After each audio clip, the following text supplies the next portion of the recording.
নমস্কার। আইআরও কেটিভিতে সকল দর্শক এবং শ্রোতা বন্ধুদের অকৃত্রিম ভালোবাসা জানিয়ে আজকে নতুন একটি টপিকস আলোচনা করছি। আজকের আলোচনাটা সকল দর্শক এবং শ্রোতা বন্ধুদের আশা করি খুবই ইন্টারেস্টিং বলে মনে হবে। দেখুন যে বর্তমান সময় আমরা সকলেই অর্থনৈতিক উন্নতি, অর্থনৈতিক শ্রীবৃদ্ধি চিন্তা করি। ছেলে মেয়েদেরকে পড়াশুনো করানো হচ্ছে যে তারা বড় হয়ে ভালো পেশা নির্বাচন করে তারা সেখানে প্রতিষ্ঠিত হতে পারে। সেই জন্য ভালো স্কুল কলেজ যে যেমন সামর্থ্য অনুসারে চেষ্টা করছে। যার মধ্যে সামর্থ্য নেই সেও চেষ্টা করছে ভালো স্কুলে কীভাবে পড়ানো যায়, ভালো টিউটার কীভাবে দেওয়া যায়, এই চেষ্টাটা আমরা সর্বোচ্চ করে থাকি। এবার দেখুন যারা ব্যবসা বাণিজ্য করছেন তারা ব্যবসা বাণিজ্য কীভাবে শ্রীবৃদ্ধি হয়, কীভাবে ডেভেলপ হয় তার জন্য প্রাণপণ চেষ্টা করে যাচ্ছেন। তো প্রত্যেকটি মানুষই একটা লক্ষ্য বর্তমান সময় এমন হয়ে দাঁড়িয়েছে যে দেখুন অর্থ ছাড়া সব কিছু অন্ধকার। আজকে মন্দিরে যাবেন, মসজিদে যাবেন, গির্জায় যাবেন, কোথায় যাবেন, সর্বত্র জায়গায় পয়সা ছাড়া কোনো গল্প নেই। টাকা পয়সা সর্বত্র প্রয়োজন। তো যেসব জায়গায় প্রচুর অনেক বৈভব, অনেক কিছু দর্শনীয় জিনিসপত্র রয়েছে, সেসব স্পটে মানুষ ঘুরতে যাচ্ছেন, তার পেছনে প্রচুর অনুদান রয়েছে। তো অর্থ ছাড়া কিছুই সম্ভব হচ্ছে না বর্তমান। ম্যাক্সিমাম যা কিছু আমরা দেখছি সব কিছুই আর্টিফিশিয়াল, এবং আর্টিফিশিয়াল এই সুন্দর সৃষ্টি আমরা করছি, এর জন্য প্রচুর অর্থেরও প্রয়োজন হচ্ছে। তো দেখুন ব্যাপারটা হচ্ছে এই অর্থ। দেখুন সার্বিক যে উন্নতি আমরা সর্বত্র দেখছি সেটা আলাদা জিনিস, কিন্তু আপনি যখন আপনার ফ্যামিলি পরিবার নিয়ে জীবনযাপন করছেন, সেই পরিবারের অর্থনৈতিক পরিকাঠামোটার সার্বিক উন্নয়ন বা সামগ্রিক উন্নয়ন বা উন্নতি প্রত্যেকেই পরিবারের সকল সদস্যরাই করে থাকে, এবং যার যার ঈশ্বরের কাছে এটাই প্রার্থনা তারা যেন ভালো থাকতে পারে। তো দেখুন পরিবারে ধরুন আপনি হেড মেম্বার, তো আপনার সংসার জীবনযাপন কিভাবে চলবে। দেখুন সবকিছুর মূলে যেমন অর্থ রয়েছে, তো এই অর্থের পেছনে একটা গ্রহেরও ব্যাপক ভূমিকা রয়েছে। অর্থাৎ গ্রহের বলেই সমস্ত কিছুই। যারা বলে অ্যাস্ট্রোলজি বা অ্যাস্ট্রোনমি এসব কোনো প্রয়োজন নেই, তার হয়তো এই ব্যাপারে অনভিজ্ঞতাই। অনেকে অ্যাস্ট্রোনমিটাকে গুরুত্ব দিচ্ছে কিন্তু অ্যাস্ট্রোলজিটাকে গুরুত্ব দিচ্ছে না। হয়তো বলে বসছে আমার তো কোনো আংটি, কবচ, পাথর এসব করা লাগেনি, জন্মকুণ্ডলী করা লাগেনি, হস্তরেখা বিচার করা লাগেনি, আমি তো এমনি দাঁড়িয়ে গেছি। দেখুন তাদের জন্য একটাই বক্তব্য, আপনার হয়তো গ্রহ নক্ষত্র বা দশা এই সমস্ত আপনার সাপোর্টে রয়েছে, বা সামান্য কিছু সুবিধা অসুবিধা নিয়ে হয়তো আপনি চলছেন। অর্থের শ্রীবৃদ্ধি আপনার মোটামুটি আছে, কর্মযোগটা মোটামুটি ভালো আছে, যে কোনোভাবে আপনার চলে যাচ্ছে বর্তমান সময়টা, সেই জন্য আপনার এই উপলব্ধিটা হয়নি বা আপনার এই সংস্পর্শে আসতে হয়নি। দেখুন এমন তো কেউ বলতে পারবে না যে রোগ ব্যাধি কারো হয়নি। কম বেশি রোগ ব্যাধি প্রত্যেকটা মানুষের রয়েছে, এবং গ্রহের সমস্যা প্রত্যেকটা মানুষের রয়েছে। তো দেখুন কেউ হয়তো সহ্য করে নিচ্ছে, তার জন্য সহ্যের মতো এমন কিছু ব্যাপার রয়েছে, তাই সে সহ্য করে নিতে পারছে। যার অসহনীয় হয়ে উঠছে তখন তো তাকে ছুটতে হচ্ছে। ব্যাপারটাই তাই অর্থনৈতিক শ্রীবৃদ্ধির পেছনে গ্রহ হিসাবে বৃহস্পতি গ্রহ হচ্ছে অর্থ, বুধ হচ্ছে অর্থের অর্থ, এবং একটা ব্যক্তি জীবনে কতটা অর্থনৈতিক দিক থেকে স্বাবলম্বী হবে বা অর্থনৈতিক শ্রীবৃদ্ধি হবে, এটা জানার জন্য বৃহস্পতি, বুধ, শুক্র, রবি বিভিন্ন গ্রহের কার্যকারিতা রয়েছে। শনি, মঙ্গল, রাহু, কেতু সমস্ত গ্রহের একটা কার্যকারিতা রয়েছে, কিন্তু সবার প্রথম যেটা বলবো সেটা হচ্ছে বৃহস্পতির একটা বড় ভূমিকা, তারপর দ্বিতীয় বুধের একটা বড় ভূমিকা, তার পাশাপাশি রবির একটা বড় ভূমিকা। এবার আরো আপনার ডেভেলপ করতে গেলে, আরো অর্থনৈতিক শ্রীবৃদ্ধি করতে গেলে রাহু কেতুর একটা বড় ভূমিকা রয়েছে। এবার দেখা যায় কোনো কোনো সময় অর্থের জোয়ার আসে, অর্থাৎ কারো জীবনে গ্রহের পজিটিভিটি, ভালো দশা, এবং সে কর্ম করে প্রচুর অর্থ রোজগার করছে, এবং কারো জীবন দেখা যাচ্ছে অর্থের এরকম প্রচুর জোয়ার আসছে, এবং সেই অর্থ নেগেটিভ অর্থ, অর্থাৎ অসৎ পথে উপার্জন। অর্থাৎ শনি ডিস্টার্ব রয়েছে, রবি ডিস্টার্ব রয়েছে, এরকম কিছু গ্রহ খুব খারাপ পজিশন রয়েছে, রাহু কেতু পজিশন খুব খারাপ রয়েছে। এরকম গ্রহের পজিটিভিটি কিছু থাকলেও অনেক গ্রহ নেগেটিভিটি রয়েছে। এবার নেগেটিভ গ্রহের প্রভাবে দেখা যাচ্ছে নেগেটিভ পথে ইনকাম উপার্জন বৃদ্ধি পায়। দেখা যাচ্ছে ভুয়ো চাকরির প্রতিশ্রুতি দিয়ে পয়সা নিচ্ছে, কেউ বা এই জিনিসটা করে দেবো সেটা বলেই সে পয়সা নিচ্ছে, এরকমভাবে লোক ঠাকিয়ে পয়সা রোজগার করছে। বা কোনো একটা ব্যবসা করছে, সে ব্যবসার যে প্রোডাক্টের যে দাম তার থেকে আরো অনেক গুণ অর্থ বেশি নিচ্ছে। বিভিন্নভাবে দেখা যায় তার অর্থের ফ্লো হচ্ছে। দেখুন এই নেগেটিভ অর্থ, এইগুলো হচ্ছে নেগেটিভ অর্থ। অর্থাৎ এই ধরনের অর্থ কিন্তু আপনার জীবনে যন্ত্রণার পরিবেশ তৈরি করবে, আজ নয়তো কাল। তো অর্থ আসলেই যে লক্ষ্মী লাভ এটা ভাববেন না, সবসময় চিন্তা করবেন যে সঠিকভাবে কায়িক পরিশ্রমের মাধ্যমে যে অর্থ আসে সেই অর্থ আপনার বাস্তবিক শ্রীবৃদ্ধি এবং আপনার জীবন বিকাশের ক্ষেত্রে উল্লেখযোগ্য ভূমিকা রাখবে। আর যে সমস্ত অর্থ নেগেটিভ পথে আসছে সেই সমস্ত অর্থ আপনার কিন্তু জীবন ধ্বংসের কারণ হয়ে উঠবে। তাই অর্থ রোজগারের পূর্বে আগে বারবার ভাবুন যে সঠিকভাবে অর্থ রোজগার করতে হবে, এইদিকে মনোযোগ দিন। যে দীর্ঘস্থায়ীভাবে সুখ শান্তি সমৃদ্ধিতে ভরে থাকতে চান বা ভালো নিয়ে বাঁচতে চান, তাহলে কিন্তু আপনাকে সঠিক পথে অর্থ রোজগারের চিন্তাটাই করতে হবে। এবার দেখুন, আপনার সন্তানকে পড়াশুনো করাচ্ছেন, আপনি চিন্তা করছেন যে এই চাকরি করলে বেশি পয়সা রোজগার হবে, এইদিকে পড়াবো। ওই চাকরি করলে বেশি পয়সা রোজগার হবে, ওইদিকে পড়াবো। এই ব্যবসা করলে বেশি রোজগার হবে, এইদিকে পড়াবো। এই শেয়ার মার্কেটে বিজনেস করলে প্রচুর টাকার ব্যাপার, এইদিকে ছেলেকে বা মেয়েকে নিয়ে যাব, বা আমি এইদিকে করবো, বা লটারি কাটবো, প্রচুর টাকা হবে। এই রকম ধরুন এই লোভের বশে বা লোভের ফাঁদে কেউ পা দেবেন না। আপনার সন্তান তার মেরিট, তার লক্ষ্য, তার আশা আকাঙ্ক্ষা, সে যেদিকে তাকে সাপোর্ট করে সেই দিকে তাকে নিয়ে যান, এটাই লক্ষ্য হওয়া উচিত। আর আপনারও ঠিক একই রকম চিন্তা ভাবনা করা উচিত। এবার দেখুন, কেউ অনেক টাকা রোজগার করেও শান্তিতে নেই, কেউ দেখা যাচ্ছে মোটামুটি রোজগার করেও শান্তিতে আছে, কেউ স্বাভাবিক রোজগার করেও কিছু সঞ্চয় করতে পারছে, শান্তিপূর্ণভাবে জীবনযাপন করতে পারছে, কেউ অনেক রোজগার করেও দেখা যাচ্ছে অশান্তিতে তার জীবন ভরে যাচ্ছে। তো দেখুন, শান্তিটাকে আগে খুঁজতে হবে এবং যার যেটা যোগ্যতা সেই যোগ্যতা অনুসারে কর্ম নির্বাচন করতে হবে। কোন দিকে কত পয়সা সেই দিকে শুধুমাত্র ছুটলে হবে না। এবার যারা প্রচুর রোজগার করছেন, সৎ পথেই করছেন, প্রচুর আপনার ব্যবসা বাণিজ্যে প্রচুর প্রগতি হচ্ছে, বা বড় মাপের চাকরি করছেন, ফ্যামিলিতে একাধিক মেম্বার চাকরি করছে, বা কারো ব্যবসা, ফ্যামিলিতে অনেক লোক ব্যবসা বাণিজ্য করছে, প্রচুর উন্নতি করছে। দেখুন, অর্থ হয়তো আপনি রোজগার করছেন, এটা ঠিক। আপনার পেছনে আপনার ব্যবসা থাকলে প্রচুর লোক শ্রম দিচ্ছে, মেহনত করছে, আপনিও করছেন। তো দেখুন, দিন শেষে একটা জিনিস চিন্তা করতে হবে যে আপনার হাতে যেই প্রচুর পরিমাণে অর্থটা আসছে, এই অর্থটাকে আপনাকে কোন কোন খাতে কিভাবে ব্যয় করতে হবে। আপনার ব্যবসার জন্য করতে হবে, পরিবারের জন্য করতে হবে, সমাজের জন্য করতে হবে, এবং আপনার নিকট লোকজন যাদের সুবিধা অসুবিধার ক্ষেত্রেও আপনার কিছু সাহায্যের হাত বাড়াতে হবে। বিভিন্ন ধর্মীয় প্রতিষ্ঠান, বিভিন্ন যে আপনার সেবামূলক প্রতিষ্ঠান, তার পেছনে প্রয়োজনে আপনার অর্থ ডোনেট করতে হবে।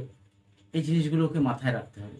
আপনার বাড়িতে কোনো কর্মচারী কাজ করলে বা আপনার যারা কর্মচারী যারা রয়েছে তাদেরকে সঠিক বেতন দেওয়ার চেষ্টা করতে হবে। এইভাবে কিন্তু আপনার সমস্ত কিছু ঠিকঠাক রেখে তারপর আপনার যতটুকু ততটুকুই আপনার অর্থ, এটাকে আপনাকে মনে করা উচিত। এদিকে আপনার প্রচুর অর্থ আসছে, আপনি কোনো দিকে ব্যয় করছেন না, সব মনে করছেন আপনারই অর্থ, সব আপনি আপনার নিজের জন্য পুঞ্জীভূত করছেন। দেখুন, এইভাবে কিন্তু হয়তো আপনার অর্থের শ্রীবৃদ্ধি হবে, কিন্তু সমগ্র সমাজের প্রতি একটা দায়বদ্ধতা, সেই দায়বদ্ধতার জায়গা থেকে কিন্তু সকলে এড়িয়ে গেলে হবে না। যার হাতে প্রচুর অর্থ আছে তাকে সেই বুঝে অর্থটা ব্যয় করতে হবে। যেমন যে গাছটা যত বড় সেই গাছ তত ছায়া দান করে, যে এটা যেমন ট্রুথ, তেমন আপনার যেমন অর্থ, তেমন অর্থের কিন্তু আপনার ব্যয়ের বিভিন্ন খাত রয়েছে, সেই সমস্ত খাতে আপনাকে ব্যয় করতে হবে। তো অর্থের রোজগার, অর্থের ব্যবহার, অর্থের সঞ্চয় সমস্ত কিছুকে বুঝতে হবে, তাহলে আপনি শান্তিপূর্ণভাবে জীবনযাপন করবেন, ব্যক্তিত্বের বিকাশ ঘটবে, মান সম্মান যশ খ্যাতি নিয়ে সমগ্র জীবন কাটাতে পারবেন। তাই সর্বপ্রথমে আপনি বার্থ চার্ট অ্যানালাইসিস করুন, দেখুন আপনার বৃহস্পতি, বুধ, মঙ্গল, চন্দ্র, শুক্র, আদার্স গ্রহরা কি পজিশনে রয়েছে, আপনার অর্থনৈতিক জীবন কেমন হবে, আপনার ইনকামের জায়গাটা কেমন আছে এটা জানুন। তারপর আপনার সঞ্চয় কেমন হবে, ব্যয় কিরকম হবে, ব্যবসা বাণিজ্য কীরকম হয়, কোন বছর কোন সময় কেমন ব্যবসা হতে পারে। বর্তমান সময় ব্যবসার পরিস্থিতি ভালো, আগামী তে আপনার ব্যবসা যে জায়গাটায় ছিল, পরবর্তীতে ব্যবসা কি হবে, এই সমস্ত কিছুকে আপনি জানুন, জেনে শুনে বুঝে নিয়ে আপনি সফলভাবে এগিয়ে যান। তো এটার জন্য আপনাকে একটা অভিজ্ঞ অ্যাস্ট্রোলজারের কাছে অবশ্যই আসতে হবে। জন্মকুণ্ডলী বিচার, হস্তরেখা বিচার, বিভিন্ন পদ্ধতিতে আপনার ভাগ্য জানতে হবে। আপনার ভূত ভবিষ্যৎ জেনে আপনি এইভাবে অগ্রসর হতে পারলে, এবং আপনি যদি একটা ভালো একজন অ্যাস্ট্রোলজার গাইডেন্সের মধ্যে থাকতে পারেন, তাহলে তিনি আপনাকে সঠিক উপায় বলে দেবে যে কোনভাবে কি করা উচিত। সেই মতো চললে আপনার জীবনযাপন আরও উন্নততর হবে এবং আপনি আরও সফলভাবে জীবনযাপন করতে পারবেন। তো দেখুন, আমার আজকের যে আলোচনা, এই আলোচনাতে আমি বলতে চেয়েছি সম্পূর্ণ অর্থনৈতিক জীবন সম্বন্ধে। এবং দেখুন, অর্থ মানে এক বর্তমান সময় দেখা যাচ্ছে কি, কিছু লোক চিন্তা করছে যে যে কোনোভাবেই হোক অর্থ রোজগার করতে হবে, অর্থ থাকলেই সব কিছু, টাকা থাকলে কি না হয়, টাকা থাকলে বাঘের দুধও পাওয়া যায়, টাকা থাকলে যেটা অসম্ভব সেটাও সম্ভব হয়। দেখুন, আমি একটা কথাই বলবো, বাস্তবের দিকে যদি দৃষ্টিপাত করি, দেখুন টাকায় অনেক কিছু হয়, কিন্তু এই নয় যে টাকায় সর্বকিছু হয়, এটা একদম ভুল কথা। যারা বলছেন টাকায় অনেক কিছু হয়, সেই অর্থে বলা হয় টাকায় সর্বকিছু হয়, কিন্তু টাকায় সর্বকিছু সম্ভব নয়। তাই টাকা রোজগারের পেছনে যে যেমন খুশি কাজ করছেন সেটা কিন্তু করবেন না। আপনি চাকরি জীবনে আপনি চাকরি করছেন, দেখছেন যে সে টাকা রোজগার করলে আপনার কিছু ঘুষ নিলে আপনার বাড়িটা ছাদ দেওয়া হয়ে যাবে, এখান থেকে 2 বছর ঘুষ তুললে আপনার একটা ফ্ল্যাট হয়ে যাবে। এখানে আপনি ডাক্তারি করছেন, দেখছেন একটু ইলিগাল কাজ করলে এটা আপনার একটা ফ্ল্যাট হয়ে যাবে, কিংবা একটা শালির বিয়ে ধুমধাম করে দিতে পারবেন। এইরকম সব চিন্তা ভাবনা। আবার কেউ ভাবছেন যে এখান থেকে একটা ইলিগাল কাজ করলে 20 লাখ টাকা আসবে, এটা আমি একটা মায়ের পুজো দিয়ে দেবো বড় করে, এরকম, বা আমি এখান থেকে এটা 2 নম্বরটা কাজ করার পর আমি এখান থেকে টাকা পেলে আমি একটা ডোনেট করে দেবো। দেখুন, এই সমস্ত চিন্তা ভাবনা ছেড়ে আপনারা প্রত্যেকেই একটা জিনিস চিন্তা করুন যে প্রয়োজনীয় অর্থ রোজগার করতে হবে, এই দিকে প্রত্যেকেই ফোকাস দিন। তাহলে আপনার উন্নতি, আপনার পরিবারের উন্নতি, আপনার সমাজের উন্নতি, আপনার দেশের উন্নতি, সর্বাঙ্গীন উন্নতি, সামগ্রিক উন্নতি, এটাই হবে এবং এর ফলাফল শুভ। কিন্তু বর্তমান সময় আমরা দেখছি যে কোনো মানুষ খুব দুর্যোগের মধ্যে জীবনযাপন করছে, কোনো মানুষ খুব বিলাসবহুল জীবনযাপন করছে, কোনো মানুষ মাথার ঘাম পায়ে ফেলে দিচ্ছে। দেখুন, অর্থনৈতিক জায়গায়, এবং আমরা প্রত্যেকে বিভিন্ন প্রফেশনের মধ্যে আছি, বিভিন্ন লোক বিভিন্নভাবে বিভিন্ন সার্ভিস প্রোভাইড করছি, কিন্তু আমাদেরকে এটা ভুলে গেলে চলবে না যে দেখুন, আমি এটা কারো কাছ থেকে 20,000 টাকা ঘুষ নিচ্ছি, কারো কাছ থেকে 5 লাখ টাকা ঘুষ নিচ্ছি, যে কাজের পেছনে হয়তো 50,000 টাকা দরকার, 3 লাখ টাকা চেয়ে বসছি। হ্যাঁ, কেউ একটা মামলা মোকদ্দমার সমস্যার মধ্যে পড়েছে, তার কাছে বলা হলে 10 লাখ টাকা লাগবে, হয়তো সেটা 50,000-এ মিটে যেত। উকিলবাবু আপনি বলছেন 10 লাখ টাকা লাগবে, এখন সে আপনার মক্কেল তো বিপদে পড়ে গেছে, এখন ঘটি বাটি সব বিক্রি করছে। দেখুন, আপনি হয়তো কারো ন্যায়ের জন্য আপনি লড়াই করছেন, তাই না? তো এই তো অনেক ন্যায়ের জন্য আপনি লড়াই করছেন, কিন্তু আপনি যখন এই 50,000 টাকা যেখানে প্রয়োজন সেখানে আপনি 10 লাখ টাকা নিলেন, হয়তো বেচে কিনে যেভাবেও 10 লাখের জায়গায় 8 লাখ টাকা সে দিল, সে কিন্তু সর্বস্ব হারালো। কিন্তু আপনার বিচার কোথায় হবে, এটা আপনি চিন্তা করুন। আপনি চিন্তা করতে পারেন যে আপনি এই জীবনে আপনি একজন অ্যাডভোকেট হয়েছেন, আপনার কি আর সমস্যা আছে? দেখুন, সময় থেকে বড় শক্তিশালী আর কেউ নেই। তাই সম্পূর্ণ আমার একটাই বক্তব্য, অর্থনৈতিক শ্রীবৃদ্ধির লক্ষ্যে কোনো মানুষ ইললিগাল ভাবে অর্থ উপার্জনের লক্ষ্যটা সম্পূর্ণ পরিহার এবং বর্জন করার চেষ্টা করুন। এটা সর্বসাধারণের জন্য, সমস্ত স্তরের মানুষের জন্য আমার এই উপস্থাপনা এবং আমার এই বক্তব্য। দেখুন, যেটা আমরা মনে করি যে আমরা শক্তিশালী, কিন্তু দেখুন সময়ের থেকে শক্তিশালী আর কিছুই নেই। এই পৃথিবীতে বিভিন্ন দেশে বিভিন্ন জায়গায় ধ্বংস হচ্ছে, হাজার হাজার মিলিয়ন মিলিয়ন টাকার অস্ত্রপাতি, গোলা বারুদ, মানুষের জীবন জীবিকা সব দুর্বিষহ অসহনীয় পরিস্থিতির মধ্যে দিয়ে চলছে। এখানে প্রচুর টাকা কিন্তু প্রতি মুহূর্তে দেখা যাচ্ছে মিলিয়ন মিলিয়ন টাকার কিন্তু একটা খেলা চলছে। তো যুদ্ধ সেটা হবেই, এটা একটা সৃষ্টির হিসাব, যে যুদ্ধ তো পূর্বেও হয়েছে, 5,000 বছর আগেও হয়েছে। মহাভারতের যুদ্ধ যেমন আমরা জানি সে ধর্মযুদ্ধ, তবুও তো সেটা যুদ্ধ, সেখানেও তো ক্ষয়ক্ষতি হয়েছে। বর্তমান সময় যুদ্ধ, সেটাও যুদ্ধ, সেখানেও ক্ষয়ক্ষতি হবে।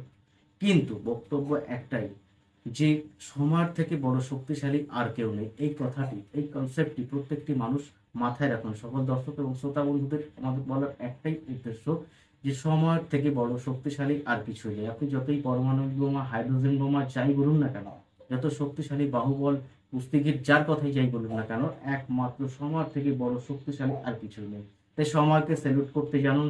শিক্ষার উন্নতির পাশাপাশি আপনারা এটা জানুন এবং অপরকে এটাই জানান যে সময় এমন একটা জিনিস, সে যখন আপনার ওপর ক্রুদ্ধ হবে তখন কিন্তু আপনি কোনো শক্তি দিয়েও তাকে রুখতে পারবেন না। এই সময় হচ্ছে এই নেচারের একটা মূল শক্তি, এই প্রকৃতির একটা মূল শক্তি। এই শক্তির উপরে আর কিছু নেই। এই শক্তি সর্বত্র সারা পৃথিবীকে কিন্তু পরিচালনা করে চলছে। এই শক্তির বিপক্ষে যখনই আপনারা যাবেন তখনই কিন্তু বিপদ কিন্তু আপনাদের প্রতি মুহূর্তে। তাই আপনি ভাবছেন এই অন্যায়টা করছেন, আপনি দেখছেন আদার্স তো দেখতে পাচ্ছেন না, একদম ভুল ভাবনা। আমার দৃষ্টিতে এটাই আমি আপনাদেরকে শেয়ার করছি। দেখুন, আপনি যদি মনে করেন এটা অন্যায় এবং আপনি দেখছেন এবং বুঝছেন, মনে করবেন এই নেচার প্রকৃতি অবশ্যই এই বিষয়ে অবগত, অর্থাৎ আপনি যে অন্যায় করছেন নিউটনের গতিসূত্র সূত্রের যে ব্যাপারটা আমরা জানি যে প্রত্যেক ক্রিয়ার সমান ও বিপরীত প্রতিক্রিয়া আছে, অর্থাৎ আপনি যে কাজটা করছেন তার সমান ও বিপরীত প্রতিক্রিয়া আপনার জীবনে হবেই হবেই হবে।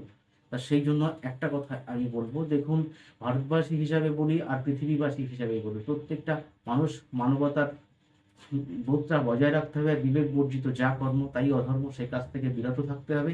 আর প্রত্যেকেরই দৈনন্দিন জীবনযাপন করার ক্ষেত্রে অর্থের প্রয়োজন, সেই অর্থটা আমরা যেন সুস্থ এবং স্বাভাবিকভাবে লিগ্যালভাবে আপনারা রোজগার করতে পারেন, সেই দিকে যে যার গুরুত্ব দিন এবং আপনার প্রয়োজনটা আপনার কর্ম অনুসারে আপনি যে ফলটা পাবেন সেটাই আপনি আশা করুন।